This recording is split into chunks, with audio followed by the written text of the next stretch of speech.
So while we wait for our next speaker, I want to go back and talk about our sponsors one more time, okay? Now, it may be like, oh, I'm just being, the sponsors. But hey, they sponsor this event, and give them the honor that is due. So let me put them up. Okay, while we're waiting, this is the last speaker for the day, so while we're waiting for her, okay? So, like I mentioned before, Zaref Designs, they are a company that they're into interior design, furniture, and construction.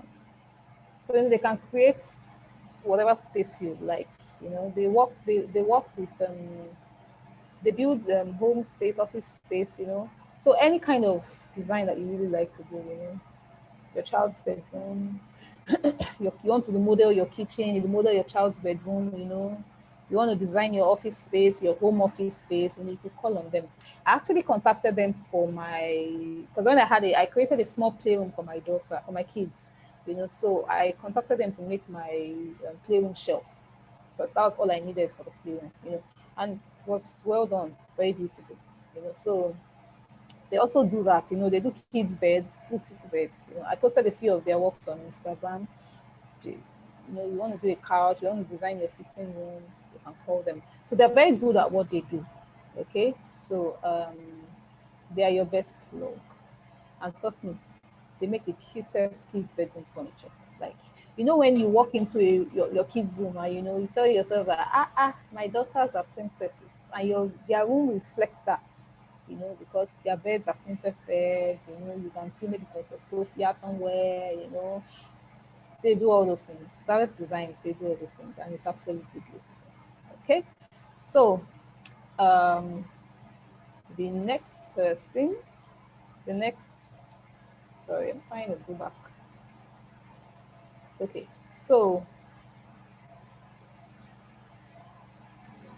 the next sponsor, that's custom made by Signature, right? They are a clothing brand. They fuse Afrocentric designs, to create stunning wearable art. What I'm wearing now is actually, they made it. Even what I wore yesterday, they dressed me up for the event. And I know you can't see the full picture of what I'm wearing, but trust me, it's very beautiful. Okay, I will take pictures, and that is for Instagram later. Okay, so custom made by Signature. They do loungewear, they do t-shirts, branded t-shirts. So if you have a brand, and of course you want to package your brand well, you want to do branded t-shirts and caps, you could call on them. Very affordable. They make clothing for individuals and for companies. They do retail and wholesale. Very, very beautiful. Very, you should call on them for your outfits. So if you are planning to host an event in the near future or in the future, you can call on custom made by Signature. Okay, so that's that. So right now we are waiting for our last speaker, and she isn't up yet. Okay, so while we're waiting for her, let me begin to give you another gist. Okay, who am I going to talk about now? I think I've talked about Elon Musk. I've talked about Elon Musk. I've talked about Beyonce. I've talked about Franklin. So I'm trying to check my notes so that if I have if there's someone else. Okay, famous examples. Okay. Now, okay, I think this person, her own case is particularly, would I say sweet, because she started young, she started early, and it was just so beautiful to watch the world celebrate her. Like, it was just amazing. It was just amazing to watch the world celebrate her. Okay, this is Amanda Gorman, you know. And I remember before I didn't watch the inauguration, but before I did that, but she was one that made me go watch that inauguration, because there was so much noise, Amanda Gorman, this, And I said, okay, let me go watch it. And I watched her, and I was wowed because her poem was epic. I'm not even a poetry. I'm not really into poetry. I'm not into poems. So I don't have a lot of, I don't really, let's say I don't appreciate them a lot, because it's not my thing. But the way everyone was celebrating this girl, I was just amazed. And I had to go and read up about on her. Apparently she had a speech defect, you know. She couldn't pronounce some letters and all that. And I think it was a letter R. She had some speech impediments. And because she couldn't express herself properly, she started reading and writing. She took to reading and writing. She did it for a while. And her mom encouraged her. Even though she said she was a weird child, she was that weird child growing up. But her mom encouraged her, okay, you want to read and write, go ahead. And she kept doing it, just to, it was to help herself, but it grew into something else.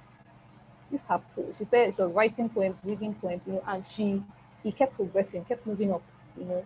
She became a poet laureate, right? That's it's a highly revered position. I think she's the youngest poet laureate, or or something. It was epic. Like, she had been reading poems for different places, and then at some point they called her to read at the presidential inauguration. So for me, I was like, these same poems that your child will carry paper, carry Bible, will write. This is a poem from my mommy. I love my mommy. This one, and you look at that child and say, what is this one saying? You know, somebody was writing. That was what this Amanda was reading at the presidential inauguration. There's a part of the Bible that says, "You be diligent in what you do, and you stand before kings." Right? Of course, I paraphrase that, but that was what this girl was displaying. She was diligent at what she was doing, and she was standing before kings, not just kings, present kings, past kings, and possibly future kings. She was standing in front of them and reading her poem, sharing her gift with the world. And then I saw a picture of her and her mom. They were matching face masks, and they were taking selfies. And I could imagine the pride her mom would have felt, like, this poem that we are reciting up and down the whole town, this is where it has gotten us to. You know.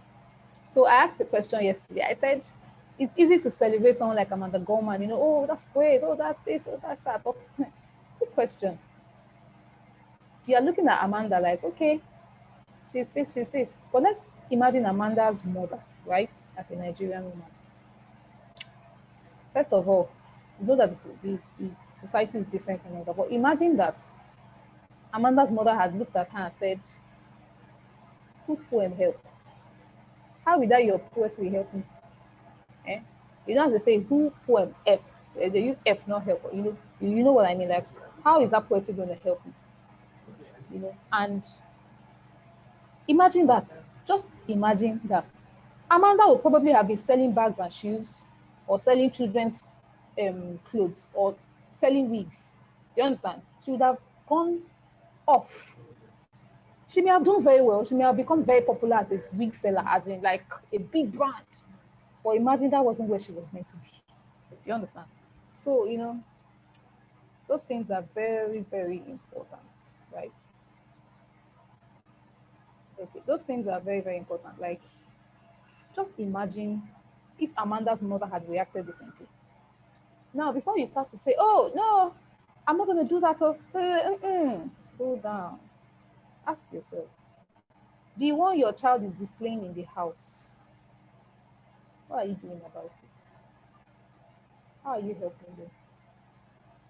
Before we start to point fingers, oh, no, me, I won't do that. Me, I won't do this. Me, I'm a better mother. Nobody's arguing with you. You are a better parent, okay? But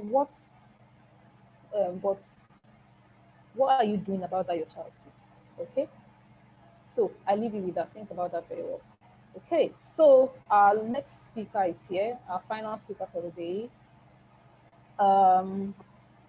Okay, she's here. So I'm going to introduce her.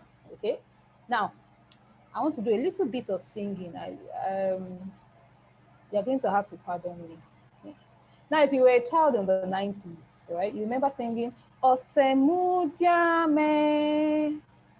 That's the only word I know in that song, so I'm not going to continue, you know, because you know, Osemudiame, you know. Then there's another one I remember. I am glad I'm a child of God. I am happy. I am a loving child of Jesus when he calls me. Yes, I'll run when he needs me. I will run to him. Okay, I don't know if I got all the lyrics. Okay, but please forgive me. I mean, music is not my thing. Hmm? So if you remember those songs, okay, allow me to introduce the next person to you. Okay, so let me share my screen and let me introduce the owner of the songs. Now, you remember her as BENITA OKOJIE, right? She was a child star in the 90s. Okay, so BENITA is a talented gospel singer and songwriter who began her career at age 10. Like I said, that was in the 90s. If you were a child in the 90s, then you have a fair idea how much everyone loved her songs. The much loved child star released a number of hit singles, including Osemudiame, Child of God, Owase, Ayo, Prayer for Nigeria, Peace, and Save the Children, amongst others, you know. And these songs shot her to fame in the late 90s. Her musical career was greatly encouraged by her parents, and she is proof that a child can explore and maximize their creativity from an early age. The highly talented BENITA has performed at several high-profile events, including the All Africa Games, as well as multiple religious concerts. As a wife and mom, BENITA is still pursuing her musical career. She recently released a collection of single tracks, including Vey. I think it's Vey or Vey, I'm not sure, you know, Vey. She'll be speaking on the topic, Then and Now, My Journey to Creativity. So basically, she'll be telling us about her journey. Okay, so please let's welcome BENITA. Let's welcome BENITA. Okay, hi BENITA. We can see you and we're ready for you. Hi, I can see you too. Good afternoon. Good afternoon. Yeah, So your video isn't on. Do you want to leave it that way or you want to come online? okay, I'll turn it on. Hi, Hey, so let's hi, good welcome BENITA. afternoon. Good afternoon. I'm so sorry. My voice is a bit cracked. I had a video where I sang, Oh, and so wow. it's kind of sounding husky, but I think we can still achieve something with how my voice is. Good afternoon, Oh, it's fine. everybody. It's great to be here. It's an honor to be speaking with great people. And I consider myself great to be in the midst of great people like you guys. So thank you for this honor. Suppose I just want to quickly start with our topic for today, the journey to greatness then and now. Um, I'd like to say that I'm one of the few that was blessed or fortunate to have parents who believed strongly in me and in my siblings. A lot of the time, as a child, you never really know what it is that God wants you to do. Actually, as a child, you don't have an idea of what it is that you are doing and like or that you are supposed to do. All you just know is that you are a child, and then you have your parents by your side. But I had parents who knew and saw what it was that God had already, deposited in me before I even had an idea, of what God had deposited in me. And so that was like the best thing that could have happened to me. I didn't know that I liked to sing. I knew that I liked to sing, but I didn't know it was something that I was going to do in the long run. I didn't know I was going to achieve. I didn't know I was going to achieve anything with singing. I just knew that I was in children's choir, and I enjoyed singing. I actually liked hearing my mom sing. That's why I started singing. It was because I liked the way my mom sounded. That's why I started singing. So it was more of like, oh, my mom sings really nice. I'd like to sound like her. That's actually how I started singing. But along the line, my parents realized that, you know, it was beyond just wanting to sing because my mom was singing. There was actually a budding talent there, and that's really how everything played out. But of course, whenever you are on your way to, being great, God always uses people. It's not just your parents. He will use friends, he will use acquaintances, he will use strangers. So I was singing in the choir with the children, and there was this day that my mom had been rehearsing for a program in church, and I had been rehearsing with her anyway because I like to sing and I like to hear her sing. So I would, when she was rehearsing, I would join her, you know. And then so it turned out that the day she was supposed to sing the song that she had been rehearsing for, she lost her voice. And it was obviously unbelievable. My mom was like, oh my God, after all that she had worked on and tried, all the rehearsals she had done because, of this particular program, her voice was gone and she was really, upset about it. And then our pastor was like, does anybody know these songs? Because it's something that they had been working on. She was like, yeah, well, my daughter knows it, but she's still very little. And I was like 8 at the time. And then he was like, she knows that she can't sing. I was like, I don't think she can. She's too little. And he was like, no, let her try. And then that was how they called me up. Of course, I was shy, but I was young, and I think at that point I just really wanted to make my mom proud. So it was almost like, okay, this was your big shot, someone that you had been looking up to gave you this big shot so you could sing. And I was like, okay, I really want mom to be proud. I was really the good child.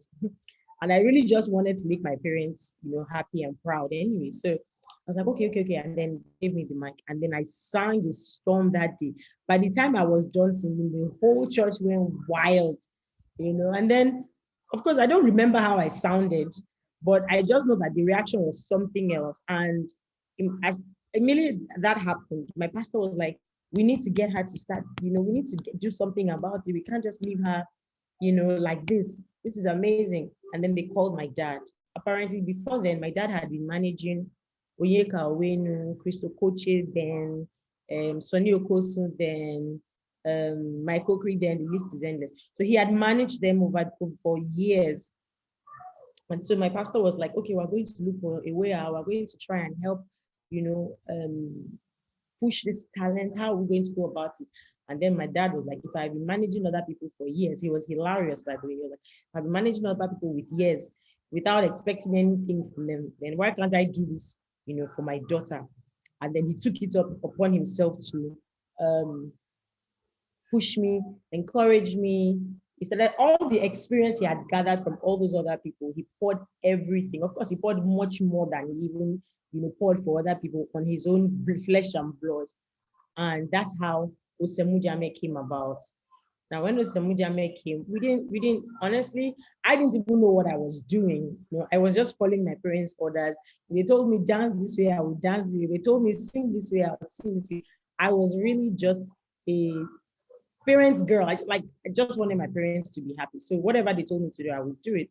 But I didn't know what I was doing. So we did a video, we did some songs, we did like an album and all of that. And then I released the song. And when I released the song, I don't know what happened. The only thing I remember was, I think a few weeks or months down the line, or after the song was released, I think it was a few months, I just noticed that we will go out and people will start running after our cars. And I used to freak out a lot. I used to be so scared. There were times I'll be crying in the car because I was like, why are people running after? And my dad had this poster of me on the car. So people knew I was in the car, or whether I was in the car or not, I don't know. But the poster was on the car. So people would know that, okay, that's a BENITA's car or something.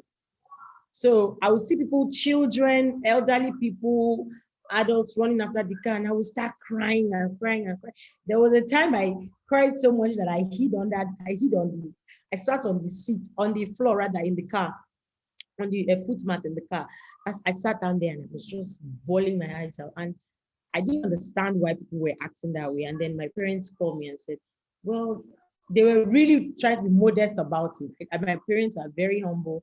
And if there's anything they taught me was that I should be humble and remain humble.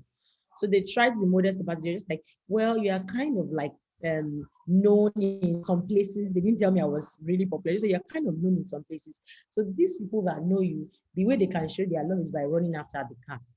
So I was like, oh, okay. They don't have to run after it. They said they know they don't have to, but they just they like you so much and they just prefer running after them.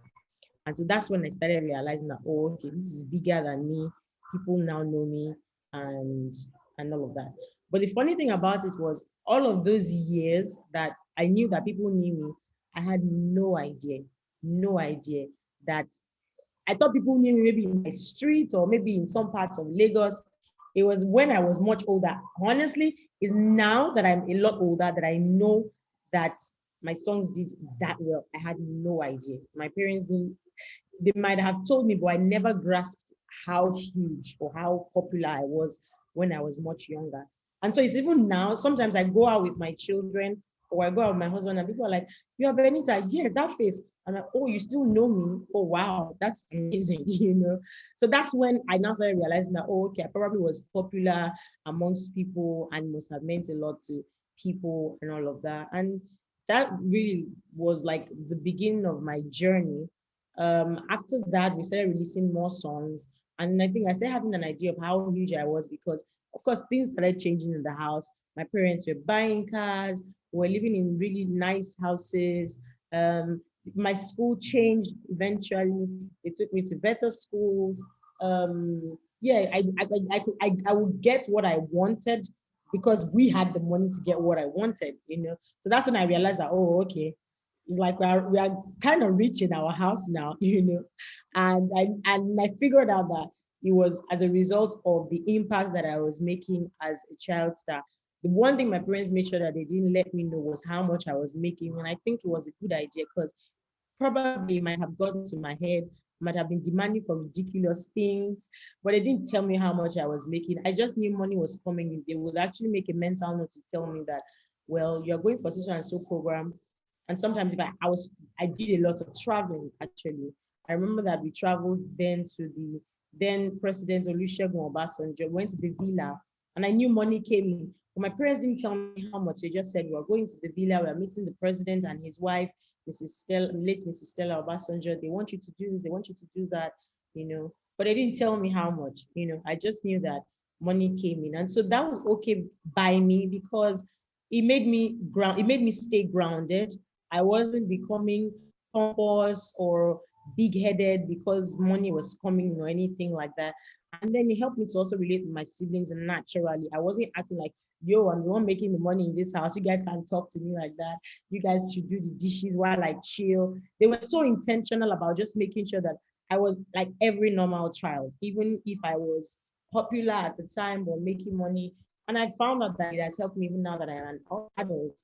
There are a lot of things now that I understand better because they were very realistic with me. And they didn't allow me to live a glamorous life and forget like that I was living in the real world.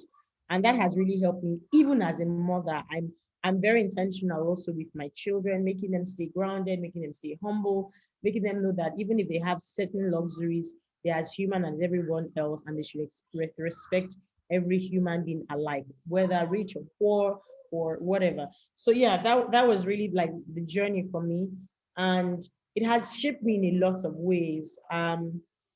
I've learned that, you know, no matter how popular you are, somebody's always going to be more popular. There are seasons. You are going to be really popular one season. Someone else is going to come and then take and be really popular and take over all that popularity, you know. And so you need to define yourself in such a way that you are not defining yourself by your popularity or your impact that is fleeting, you know. Define yourself or find the definition of who you really are on who you are on the inside, you know, not who people perceive you to be on the outside. And that has really helped me as a person. As I've grown older, I've realized that these are really incredible, you know, lessons and experiences that have shaped me as a person. And so now that I'm older, of course, I've done more songs that might not be as popular as the ones that I did earlier. My dad was like a master strategist. He knew the business in and out. And so, yes, when we lost him, it was a huge blow because he knew everything. Like, He would tell you in 2 to 4 weeks this song will be this, and he was always right. By the time I remember that we did well say which is Olorumi Olorumi, we did that in 2009. Yeah, I think 2009. And while we were shooting the video, I didn't really like the song, honestly. I was like, the song is just okay. I have other songs in the album that I felt were the hit songs. And my dad was like, nah, this is the song. And I was like, right, And then he was like, we're going to do a video. I was like, let's do video for other songs. By this time, I was like 16, I guess, but I was older this time. So I was like, let's do a video for other songs. I was forming, an experience now. And my dad was like, nah, this particular song is the song that is going to, break, break the or stand in the records of the Osemudia Meds and the like. And I was like, okay, let's just do it because you say so. And he was right, because even now, where we say or Olorumi, like people like to call it, it's still like one of the biggest songs I've done in my adult life. So now I'm just learning that there were so many things that he taught me that now that I'm older, I'm trying very hard to put those, teachings and lessons to practice, because it has helped me in so many ways. And yeah, that's really been my journey basically to greatness then and right now as I speak to you.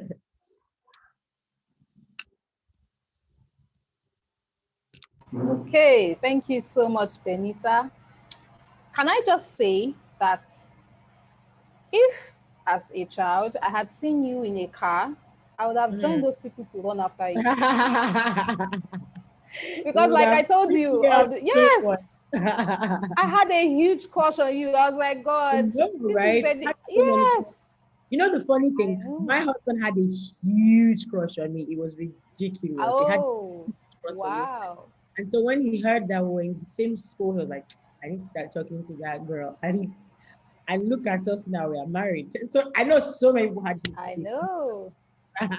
As in, if I were to run into you somewhere today, I would still give you a hug. Like, yes, it's on I my get to-do list. really I need to warm hug hugs a Benita. lot.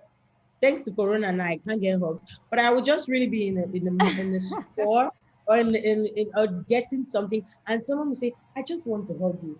I just want to hug you. I just want." It can be really really funny actually, Yes, but I love it. I love it. It just means that people really love you. They don't have to know you to love you, and it's amazing. It's really amazing. I've had people yes. actually stop me Because in the store and say, I mean, "Okay, I'm going to pay for what you're getting." They don't even.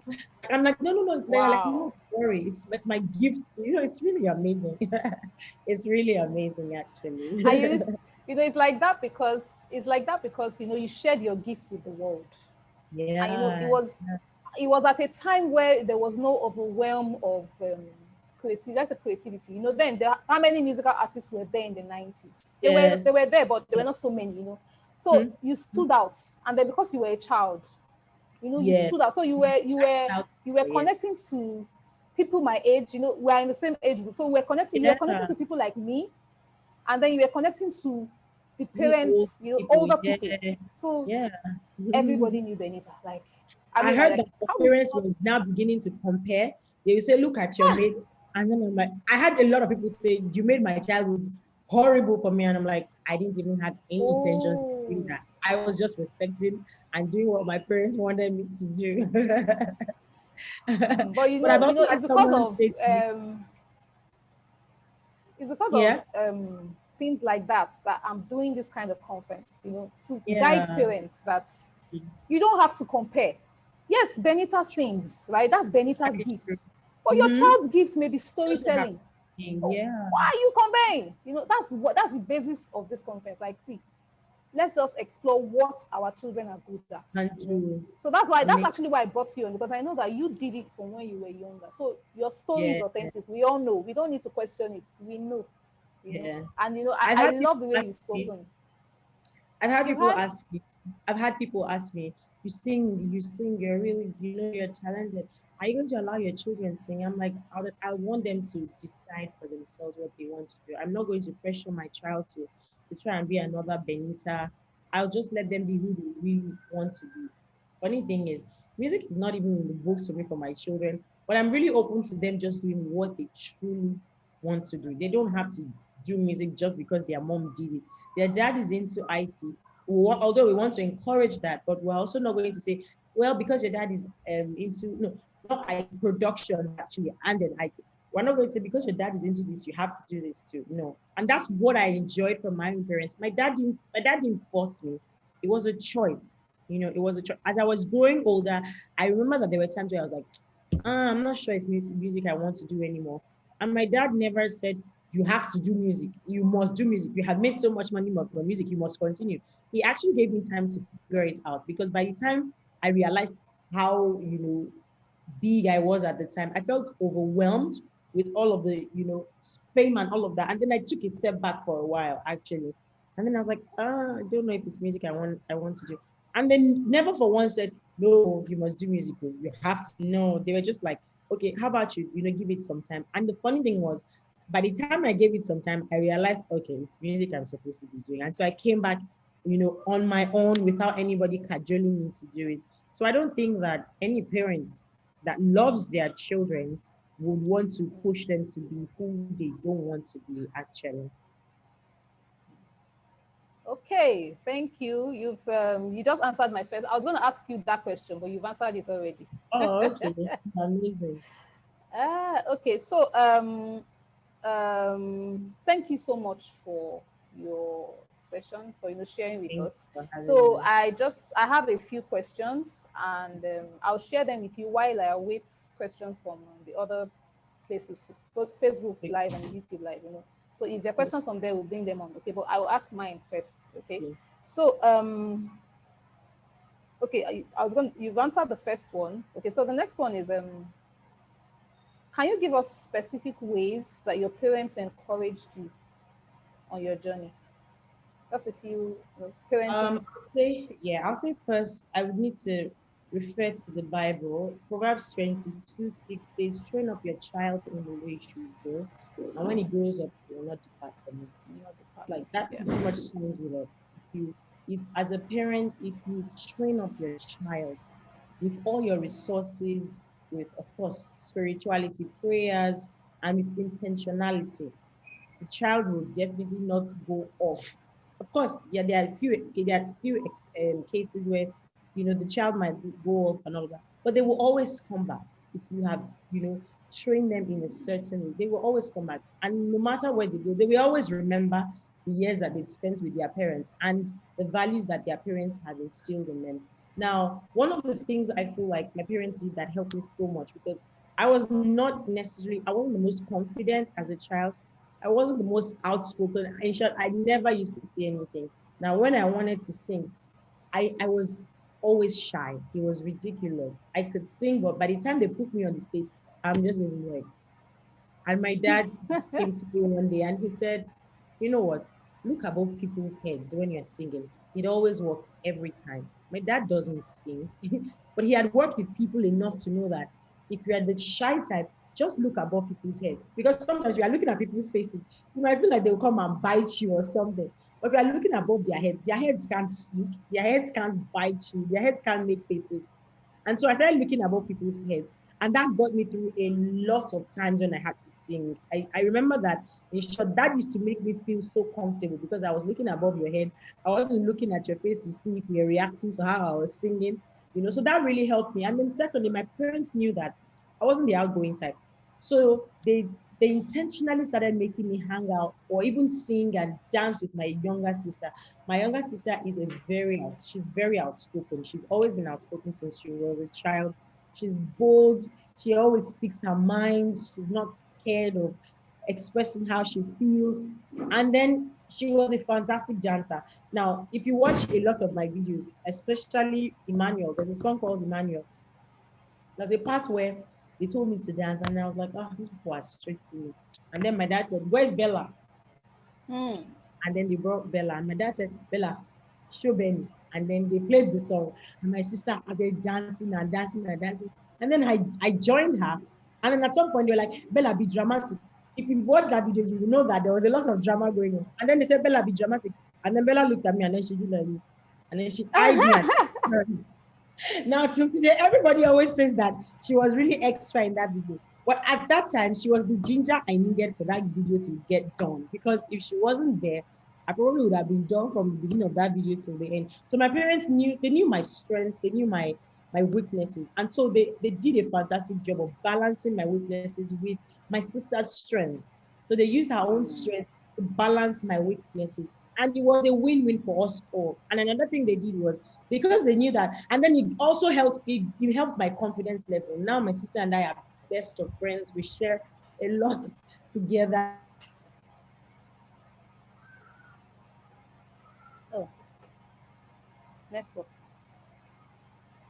All together. If I was doing something, my siblings were joining me. I remember there was a time we went for, oh, the internet is unstable. I I remember can hear you. okay. I remember there was a time in 2003, I think. I won the All Africa Games, the eighth All Africa Games, Koja in Abuja. It was for Africans, and it was a huge one. And of course, they paid some huge money at the time. And then naturally, my parents would have said, "Oh, okay, let's go with Benny." But I remember that the whole family flew with me to Abuja. They put us in a luxurious hotel. It was luxury, really.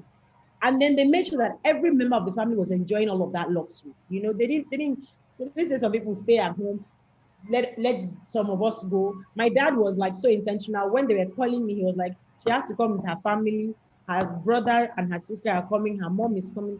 And so it made my siblings, we made us really closely knitted. If one person was winning, the whole family was winning. And that helped my confidence level because I knew that my siblings were also supportive of me. Sometimes I'll be doing rehearsals and my siblings might come and say, my brother would say, how about you do it this way? How about you do it that way?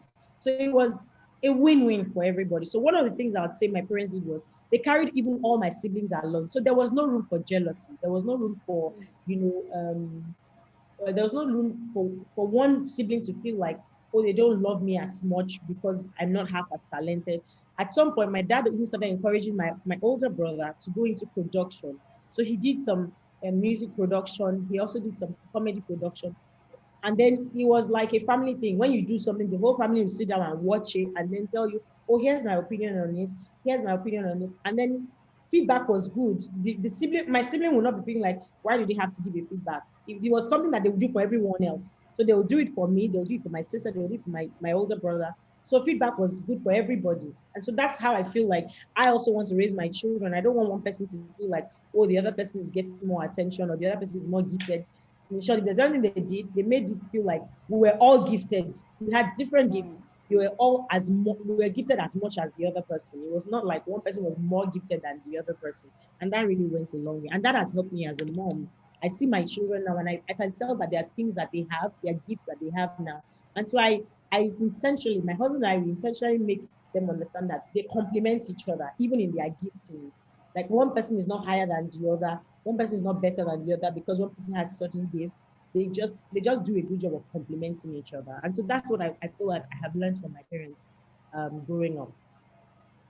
Wow, that's amazing. Like, as in your parents were like They were very everything. intentional. Like, Thank God for them. they even up to the siblings that see, they were not Yeah. going to give room for sibling rivalry because I have Yes. seen sibling rivalry at its best and it is ugly, Horrible. And these are Yeah. not even, in this case, these people are not even famous, and it is really Yeah. ugly, So Mhm. I know how important it is, to carry Yeah. everybody along. So there's no Yeah. jealousy. Nobody's jeopardizing anything. They Nobody. just feel, see, you win, I win, and it's Yes. very Yes. important. And I'm happy that as you are mommy A now, you are carrying Yeah. it along to your kids. Yeah. It's very Yeah. beautiful.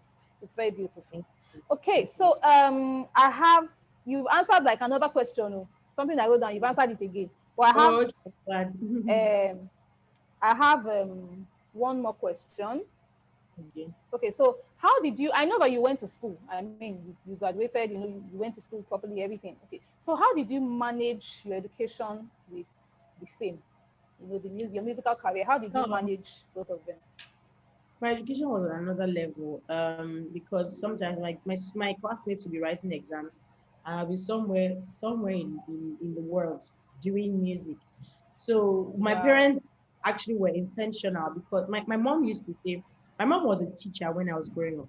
And so it was important to her that I went to school. My mom didn't want me to be a dropout because I was popular. She used to say that. She would say, no child of mine will drop out of school. So it was in my head. And I wasn't like a straight A student, but my mom felt like, whether I was a straight A student or not was not important. What was important was that I went to school and I completed my school degree. It was really important to her. So there were times that they would turn down programs because I was writing exams. And my mom would say, no apologies. Don't worry, you will thank me 10 years from now. And yes, I thank her for that because I can't imagine, being a dropout and not continuing my education or finishing my education. I feel like even the knowledge I have now, I won't have that knowledge if I didn't finish school. Sometimes it's not even in the things that you are taught in school, it's in the experiences that you had in school that it's like it's a whole course actually. I encountered so many people, I encountered all sorts of people actually. And then I also learned how to be independent because I was literally under my parents' care in short, since I got till I got married. My parents used to say, when you're 21, don't worry, you can do whatever you like. I didn't do whatever I like until I left their house. Actually, I got married. But I learned so much, in the 4 walls of the university. It wasn't even just the courses I did. It was even the people I met. And well, thankfully, I also met my husband in school, and now we're married. So it was the experience actually that was like a teaching um, experience for me. Now, one of the things I feel like they also did was they made sure that if I was going to for an event, sometimes when I'm done with the event, my mom will start saying, so what are the courses that you need to get back to in school?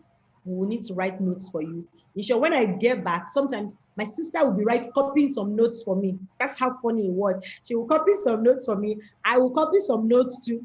I remember there was a time that I would copy notes, and my mom was thorough. Maybe she was also a teacher.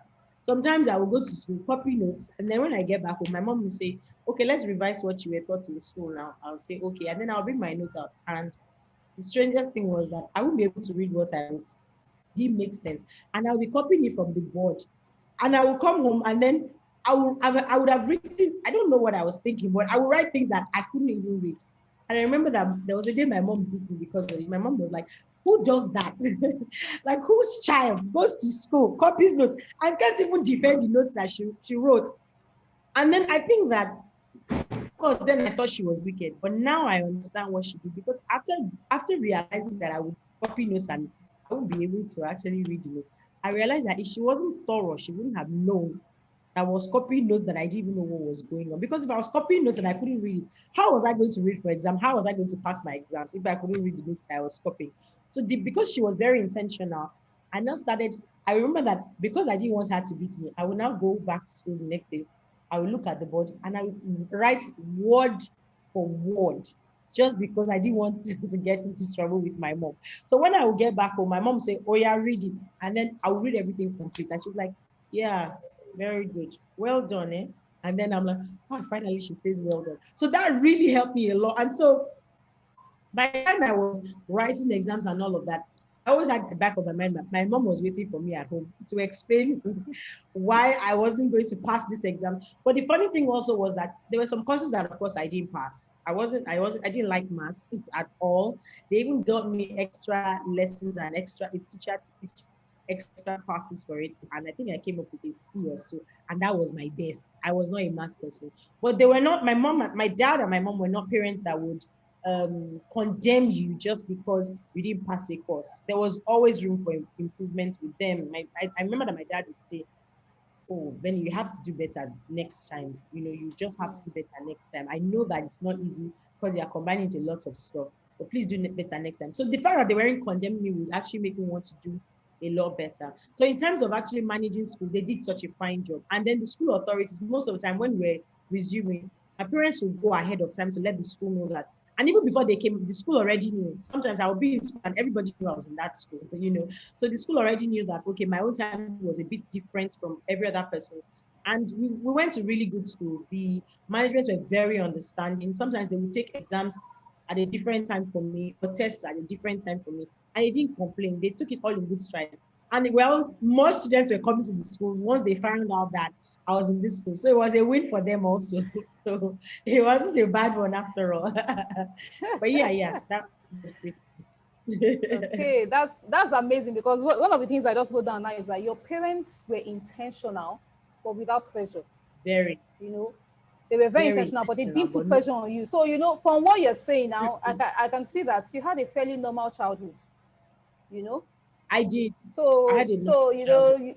yes. Yeah, I was going to ask you that, but I mean, you said it already. So I'm like, okay, okay. I was So watching that's plays. amazing. I was You're watching watching plays.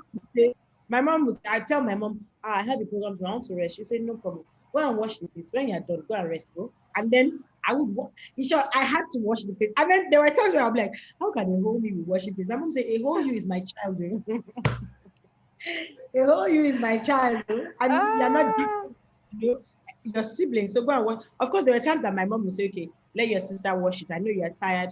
But other times when I'm just sitting at home, my mom would say, you are washing the plates. I remember that there was a time I didn't even want to learn how to cook. And my mom would say, no child of mine will not learn how to cook. And then when she would be in the kitchen, she would start shouting, Benny, Bella, oh yeah, come. You must learn how to cook. And then we had to learn how to cook because mommy wanted us to learn how to cook.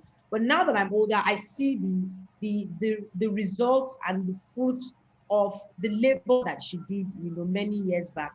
It's paying off for us. And so yeah, it was the best decision that they made for us, actually. We didn't think that they were the best then, but now we know that they were the best decisions for us.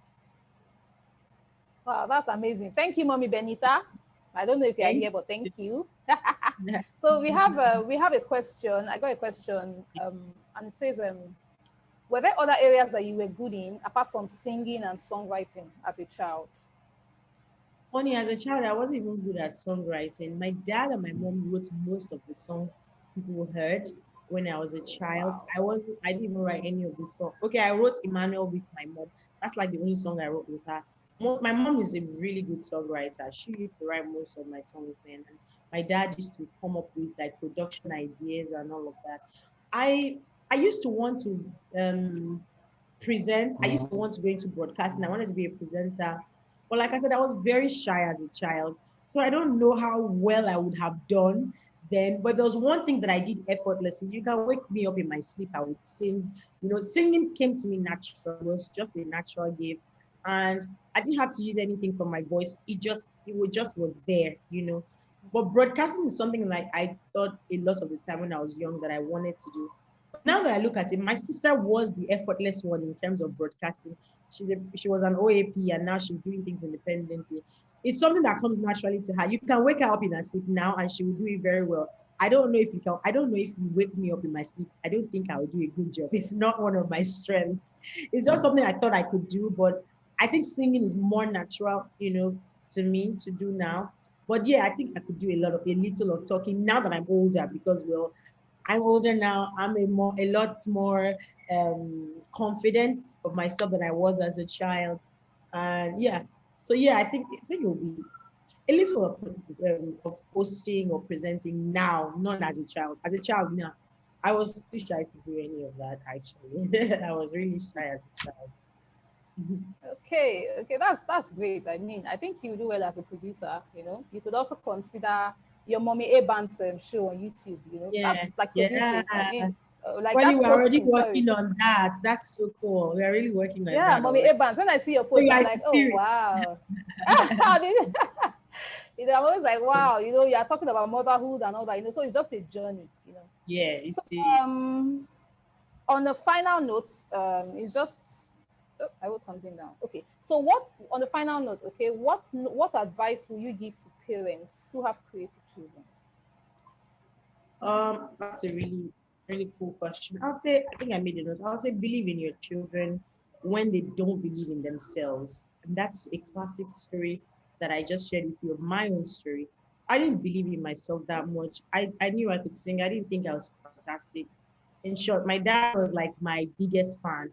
So parents, be your children's biggest fans. In short, when you're your children's biggest fan, there's nothing any other person can say. Your children will say, and children really they have this thing where they brag on their parents. They say, my dad says I can, my dad says I can, or my mom says I can. And that's all they really need to be who they want to be. Once they believe that their parents believe in them, they are good to go. And that's really what helped me as a child. I remember that sometimes my dad would take me out and you say, you are singing here. And I'm like, no, no, no, no, no. My dad would say, you're singing here. And then my dad would go and talk to people at the event. You say, "Have you heard my daughter sing?" You say, "No." Say, "If she sings, now everyone will scatter." And, and then they'll be laughing. They'll be like, "Just give her the mic." And then I'll be like, "Daddy, no, no." You say, "Benny, do your thing, do your thing." And then he'll be like, my dad was so amazing. I miss him a lot. So he'll go to the end of the like where he knew where, like he'll go to a place where he knew I could see him, and then he'll just be there like, "Do your thing, I'm right here." And so I brought up, sometimes he used to get emotional when I sing. So I would sing and then I would just sing doing like, sometimes I even used to feel like he being emotional meant that I was doing a good job. So sometimes my dad wasn't emotional. Like, I don't think I nailed it today. But like he believed so much in me. And there was no greater joy for me as a child than to see that my dad believed so much in me. In short, he pushed me to do even more. My mom too believed so much. Even now, she believes so much in me. Sometimes I would say, "I don't think I want to do that." She's like, "No, you can't say you don't want to do that. You are amazing at it," and all of that. And so it really used to spur me on. My husband also believes so much in me. I'd go for events and my husband was like, "Wow, babe, that was amazing." And I'm like, "Okay, they believe in me. That means I'm doing something good, you know?" So believe in your children, especially as parents. There's this bond that parents have with their children or that children have with their parents where they feel like if their parents believe in them, then they can do anything, anything, and they can achieve anything, you know. So that would be the first thing, believing in your children when they don't even necessarily believe in themselves. It feels like you are that engine that helps them to start their dreams because you believe in them. It's the best feeling ever for any child. And then I think the second thing will be that children are gifts from God, but they are gifts that actually have inbuilt gifts that you as parents need to nurture. First, you need to not just even nurture it. First, you need to identify the gifts and then nurture it. The moment God sends a child to you, God already sent them with an innate gift or ability. And so he didn't just send you those gifts as children to look at and just behold. He actually sent them to you for you to also discover those gifts and then nurture those gifts. And every child that has been sent to this world has a gift to offer to the world. They also have solutions to problems in the world. So the best people to actually discover those gifts are their parents. They are the best people to discover these gifts because nobody knows you better than your parents. At least for the 18 years that you live with your parents, nobody can lay claim to knowing you more than anyone else than your parents. I've seen my son who's going to be 4 this year, and I'm freaking out because he's going to be 4 because he was just 1 the other day, and now he's 4. But I've seen so many things that he has inside of him, and I know that nobody else can see it. I'm his mom, and so I can see it clearly.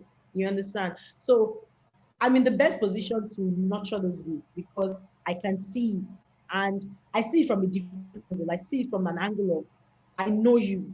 I know you. Of course, I can't know them more than God knows them. But as a mother, I know him to a certain level. And so that's my number two. My number two will be, my number 2 points will be them nurture the gift that is in the gift of that child. Nurture it because that gift is going to be exposed to the world very soon. And then you will get to take the front seat to see that gift being actualized as a parent. The third one will be, I think I already mentioned it, be their biggest fan and build their self-esteem. In short, not when you don't have self-esteem, it makes you believe less of yourself. But when you believe in yourself or when you have self-esteem, you even believe that you can do things that the normal human mind will not believe that he or she can do. And it takes me back to an recently about Elon Musk's mom, and she said that right from when they were children, she had already seen certain things that she knew were not ordinary in her children. And it was not just Elon Musk, it was even down to his siblings. He's doing amazing things. And imagine that no one would ever imagine that the car could drive itself. But well, yes, guess what? There are cars that can drive themselves. I can't even believe, I don't even think I want to buy the car because it scares me. But but it's real. A car can actually drive itself. And it took a mother who believed in her child to believe that it was possible, for that child to also believe that it was possible for a car to drive itself. You know, so that's like the role of parents, believe in that dream. No matter how crazy that dream is, please believe in it. And all that child really needs is for, their parents to actually believe in that dream. And I think lastly will be that parents can let their children succeed and they can still live right even in succeeding. We always fear that, if we allow my children to succeed, especially at a young age. I think I know that even when I was young, a lot of people were like, you have to be careful. Because she's popular at this time, only God knows, you don't know how she can end up, and then they will give examples of some child stars that had it bad and all of that. But my parents were so certain that as long as they were doing all they could and that they were praying that I was going to turn out good. And I thank God that, I turned out good.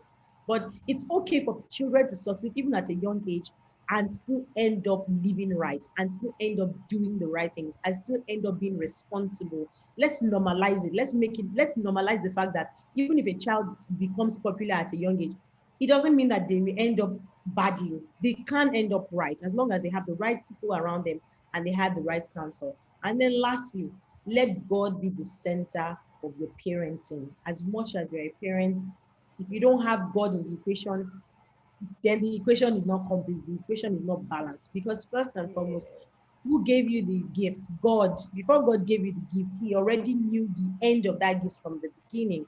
So He's going to give you all the right resources that you need to take care of that child. But you can't leave Him out of the equation. The equation will never be balanced if God is not in it. So make God the center of your parenting and make God the formula to parenting your child the right way. And He definitely will help you and see you through. And that's it. That's all I have to say on your Thank question. you so, Final. so much. In fact, I'm done. You've answered everything, so I have no more Hey. questions. I'm glad I Thank you have. so, so much. Wow. And And in fact, you say you're shy. I'm like, are you sure? I Because used you to look be. like That's why I this. said I used to be. Okay, you That's why I used to said be. Not I actually anymore. I'm so shy. It's funny. I don't think people believe me. I'm so shy, but I think I just have a way of like getting it out of the way and getting things done. Like, who shy help actually? Shy no help anything. So I just get the job done. Ah, Really. okay. Thank you so much, Benita. In fact, Thank you. Thank you you're too. you're like the icing on the cake, for this Yay. conference. Thank you. The funny thing is, most of the things you said, I spoke about. It's as if you saw my notes because I've spoken about them in my own session yesterday. Wow.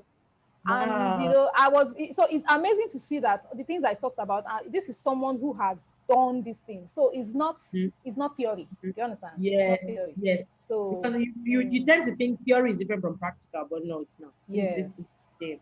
Yeah, it is. yes. It So thank you so, so much, Benita. Thank you so much. In fact, is. I would thank you again after the conference, but thank you so much. So we are done with this session. Okay, this is our final session. So thank you so much. You can go off now if you want, or you can choose to stay. Okay, okay, But I'll thank you just so much, Benita. I did join you earlier. All right, thank you. Thank you. Thank you. Okay, so that was Benita. You know, I was saying that I had a crush on Benita. I mean, in the world we live in now, that can sound somehow, but hey, I will still hug her. If I run into her somewhere, I'm going to give her a big hug. But it's amazing. What the things she said, it's just amazing. Her parents were intentional. They the fact that they carried everybody along, like no, nobody left behind. Though, as this movie Trolls, the cartoon, the king of the trolls said, no troll left behind. In this case, it was no OKOJIE left behind. Like they were intentional. Yes. So this is what we've been hammering on since yesterday. Like you have to be intentional. It's not only about your diet or losing belly fat. You have to be intentional about your child's creativity. It's super important, super, super, super duper important. So, thank you once again, Benita. It was an honor having you here. But I have one more question. I think a question came in. This is not for you, Benita. I think this is for you, for Lake. I don't know if you're here, but let me go through it. Okay. The question came in and said, when you define multi-passionate, do you mean that the child has multiple interests of equal level, or multiple interests, but one interest is more than the others? Okay, I don't know. I'm not sure Folake is still here. Folake, you want to answer it? Okay, she seems to Our mic is off. Okay, so let me try and answer that. Okay, so now the thing is, like I said yesterday, right? Everybody has something that they can break down naturally. Like you look at it and you can easily dissect it. Okay, so usually maybe one or two things can be like that, but you will not have everything on that level. You know. So when you're multi-passionate, right? It's will I say it's almost impossible to have the equal passions on the same level, because there will usually be some that are higher than some, you know, there usually will be. So I think it's multiple interests, but one is likely more than the other. Now, bear in mind that this interest can change, you know, that one is higher today does not mean to not be higher tomorrow, does not mean another one will not be higher tomorrow. Do you understand? So what I usually try to encourage people to do is let them express all the interests, everything that they, everything, you know, let them express everything. Then you as a parent can observe, okay, oh, this one seems, it seems like this is the one that's is taking center stage. Okay, let's work with that, you know. So it's multiple interests, but on different levels, you know. There are some interests that you will discover when you're an adult. That, oh, I like this thing. Okay, that's a thing, you know. You may not discover it as a child, you know. So it's multiple interests on different levels. So there shouldn't be any pressure like, they have to be on the same level. No. How many things can the child learn at once, you know? Like when Benga was talking to us, you know, he talked about him doing different things, you know. He was doing jewelry, he was doing drama, he was doing evangelism, he was doing music, you know, and he's still a content creator. He was doing all that, all that.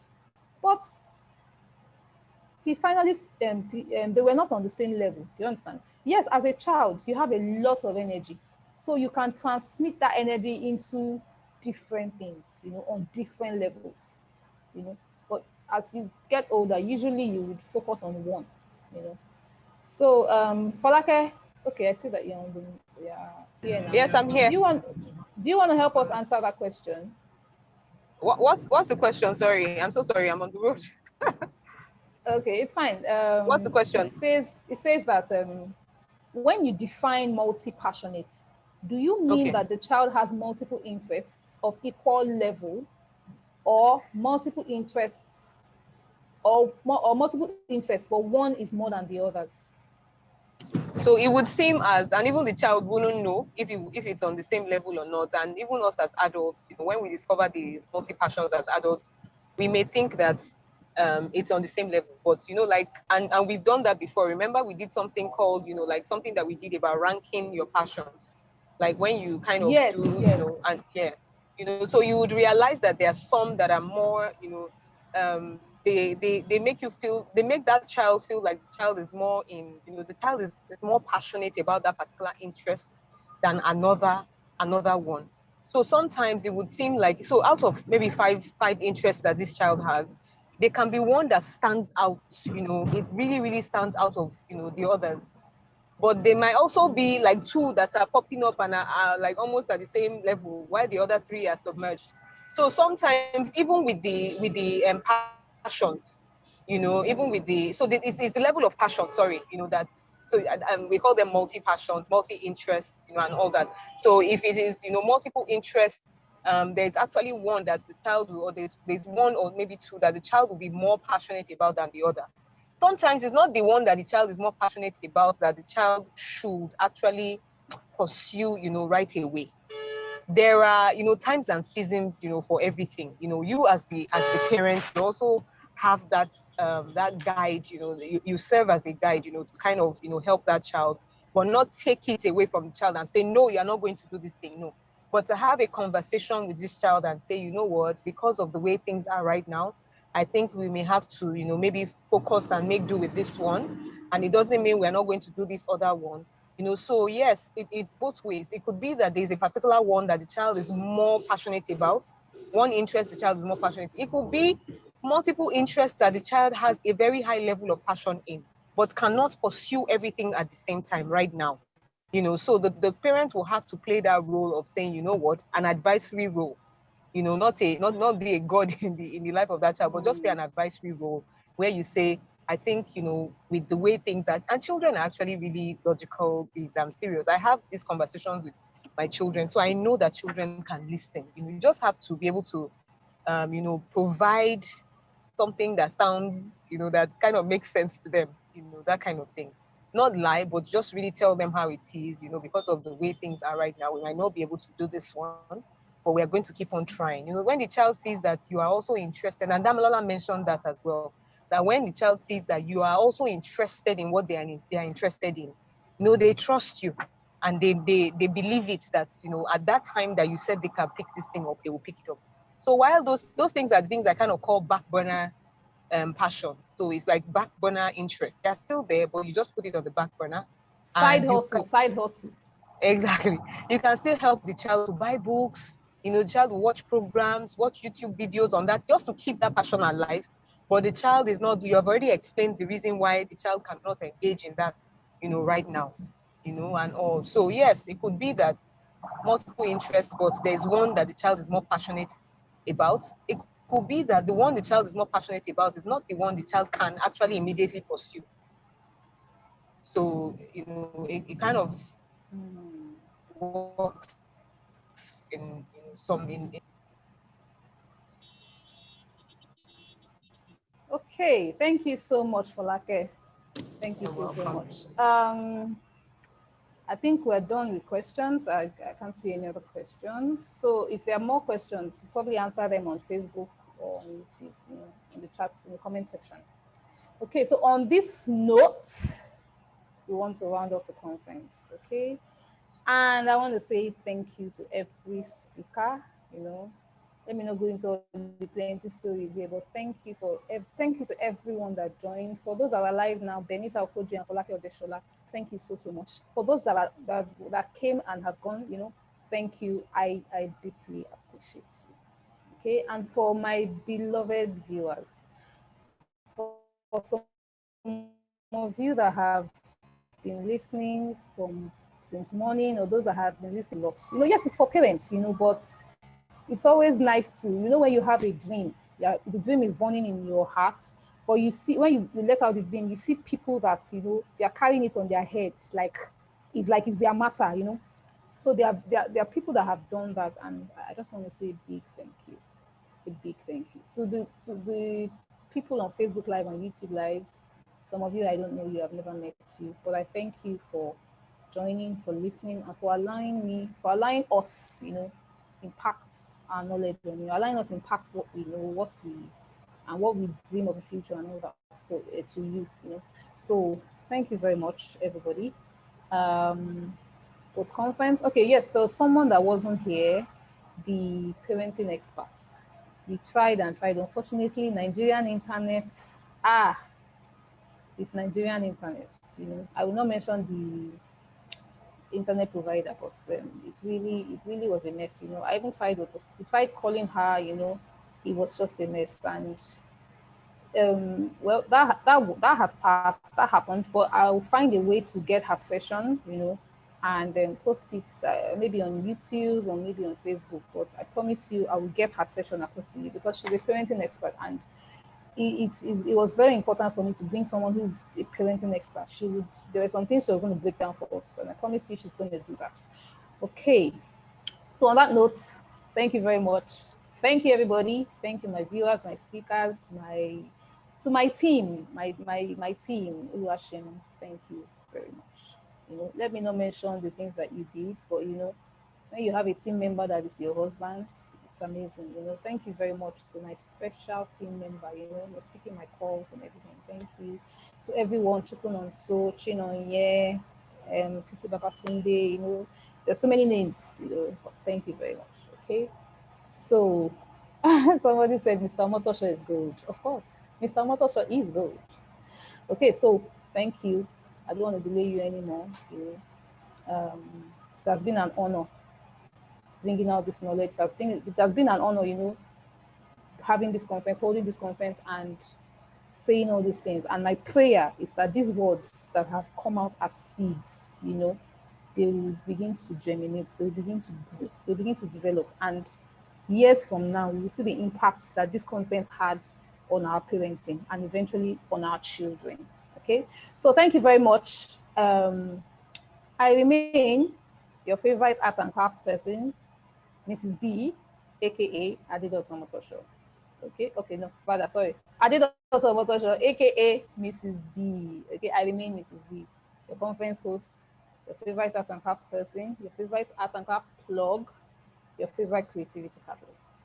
Okay, thank you very much and goodbye.